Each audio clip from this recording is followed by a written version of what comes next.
ಮತ್ತೆ ಇನ್ನೊಂದು ಏನು ಗೊತ್ತಾ ಸರ್, ಜಾಸ್ತಿ ಎಮೋಷನಲ್ ಆಗ್ಬೇಡಿ ಸರ್ ಮಕ್ಕಳ ವಿಚಾರದಲ್ಲಿ.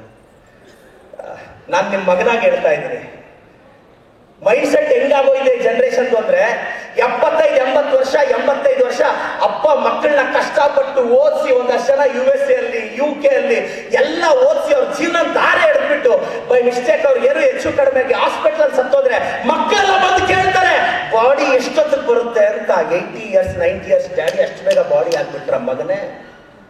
ಇದೇ ನಿಜ. ಡ್ಯಾಡಿನ ಎಷ್ಟೊತ್ತಿಗೆ ತರ್ತೀರಾ, ಅಪ್ಪ ಎಷ್ಟೊತ್ತಿಗೆ ಬರ್ತಾರೆ? ಸಾವಿನ ಮನೆಯಲ್ಲಿ ಒಂದು ನಿಮಿಷನೂ ಆ ಎಮೋಷನ್ ಕೆಲಸ ಮಾಡಲ್ಲ. ಪಾಪ ಆ ಮನುಷ್ಯ ಕುಟುಂಬಕ್ಕೋಸ್ಕರ ಜೀವನನೇ ದಾರಿ ಹಿಡಿದಿರ್ತಾರೆ. ಇದು ಅಪ್ಪ ವಿಚಾರದಲ್ಲಿ ಆಗುತ್ತೆ, ನಾಳೆ ನಮ್ಮ ವಿಚಾರದಲ್ಲೂ ಆಗುತ್ತೆ.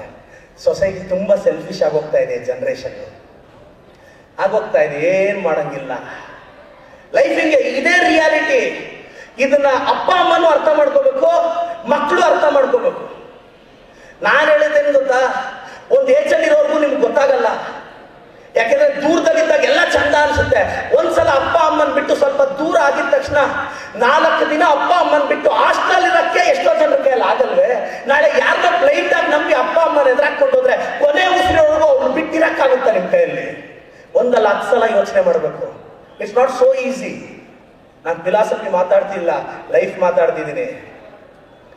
ಮಾತಾಡ್ತಿದ್ದೀನಿ. ಜೀವನದ ಬಗ್ಗೆ ಹೇಳ್ತಿದ್ದೀನಿ. ಅಪ್ಪ ಅಮ್ಮ ಕೈಯಲ್ಲಿ ಹೇಳಕ್ಕಾಗ್ತಾ ಇರೋದು ನಾನು ಹೇಳ್ತಾ ಇದ್ದೀನಿ. ಒಂದು ಗಟ್ಟಿ ತೀರ್ಮಾನ. ಹುಡುಗರು ಅಷ್ಟೇ, ಒಂದು 5-6 ವರ್ಷ ಚೆನ್ನಾಗಿ ದುಡಿರೋ, ದೇವರಾಣೆಗೂ ಯಾರು ಆಗಲ್ಲ. ಒಂದು ಕೆಲ್ಸಕ್ಕೆ ಹೋಗಿ 4 ಕಾಸು ಎತ್ತಿಟ್ಕೊಳ್ಳಿ, ಇಲ್ಲಾಂದ್ರೆ ಲೈಫ್ ಲಾಂಗ್ ಅದೇ ಮಂತ್ ಎಂಡ್ ಅಲ್ಲಿ EMI ಟೆನ್ಷನ್, ಸಂಜೆ ಸಿಗಾಕೊಳ್ಳೋ ಟ್ರಾಫಿಕ್ ಜಾಮು, ಬಾಸ್ ಹತ್ರ ಬೈಸ್ಕೋ. ಲೈಫಲ್ಲಿ 45-50 ಆದ್ರೂ ಒಂದು ಸೈಟ್ ತೆಗಿಯಕ್ಕಾಗಲ್ಲ. 60ಗೆ ಯಾವಾಗಲೂ ಒಂದು ಚಿಕ್ಕದೊಂದು ಮನೆ ಗೃಹಪ್ರವೇಶ ಮಾಡಬೇಕು. ಈ ಜೀವನ ನಡೆದೋಗುತ್ತೆ. ಏನಾದ್ರೂ ಮಾಡಿ ಬ್ರದರ್, ಧೈರ್ಯವಾಗಿರಿ, ತಲೆಗೆಡಿಸ್ಕೋಬೇಡಿ. ಕ್ರಿಟಿಸಿಸಮ್ನ ಅಕ್ಸೆಪ್ಟ್ ಮಾಡಿ. ಎಲ್ಲ ತಟ್ಕೊಳ್ಳೋ ಶಕ್ತಿ ಇದ್ರೆ ಈ ಸಮಾಜದಲ್ಲಿರೋ.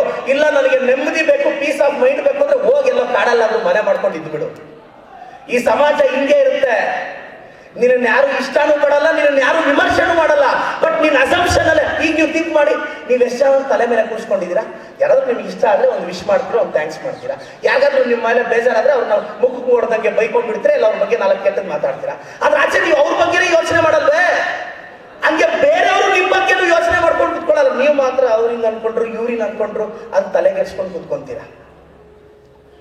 ಆಡ್ಕೊಂಡವ್ರ ಮುಂದೆ ಆಡಿ ಕಾರಲ್ಲಿ ಓಡಾಡ್ಬೇಕು ಬ್ರದರ್, ಬೈಕೊಂಡವ್ರ ಮುಂದೆ BMW ಅಲ್ಲಿ ಓಡಾಡ್ಬೇಕು ಬ್ರದರ್.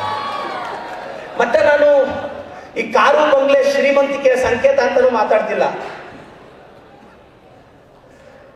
ಬಡವ್ರಿಗಾದ್ರೂ ಶ್ರೀಮಂತರಾಗ್ಬೇಕು ಅನ್ನೋ ಆಸೆ ಇರುತ್ತೆ. ಶ್ರೀಮಂತರಿಗೆ IT ಭಯ ಬಿಟ್ರೆ ಇನ್ನೇನಿರುತ್ತೆ brother? We are great.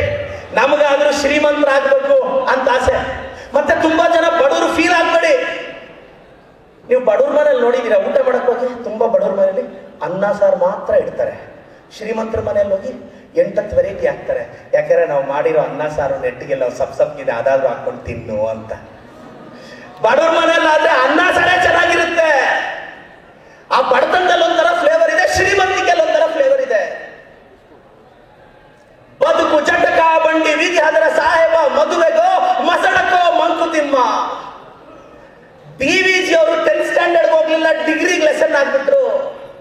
Will power ಇಂದ ತಾನೆ 65 ಇಯರ್ಸ್ ಅಲ್ಲಿ ಬಿಸ್ನೆಸ್ ಸ್ಟಾರ್ಟ್ ಮಾಡಿ KFC ಔಟ್ಲೆಟ್ ಸ್ಟಾರ್ಟ್ ಮಾಡಿದ್ರು. KFC owner started is business at the age of 65.